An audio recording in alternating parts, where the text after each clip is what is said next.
Welcome to our channel. Today we how to register with Lutron using Apple Home, beginner guide step by step clearly. Open the Apple Home app on your iPhone or iPad. Ensure your Lutron system is powered on and connected to the same Wi-Fi network as your device. If you haven't yet, download the Lutron app from the App Store.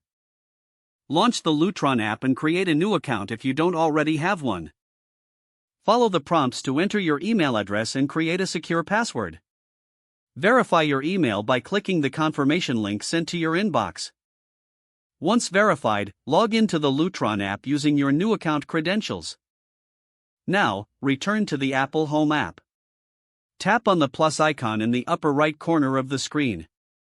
Select Add Accessory from the drop-down menu. Allow the app to scan for nearby devices. When prompted, scan the HomeKit setup code found on your Lutron device or within its documentation. Follow on-screen instructions to add the Lutron devices to your Apple Home setup. Assign each device to a specific room for easier management. Customize the settings for your Lutron devices as desired. Once everything is set up, test the devices to ensure they respond correctly. You are now ready to control your Lutron system using Apple Home. If the page does not load, refresh the browser or try again in a private or incognito window. Make sure you are using the correct email address, then retype it carefully to avoid small typos. If your password is not accepted, use the reset option and create a new strong password you can remember. Check your spam folder for verification or security emails, then complete any requested confirmation steps.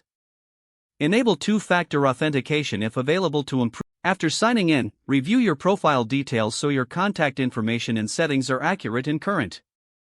If you see an error message, note it down and try again after restarting your device and internet connection.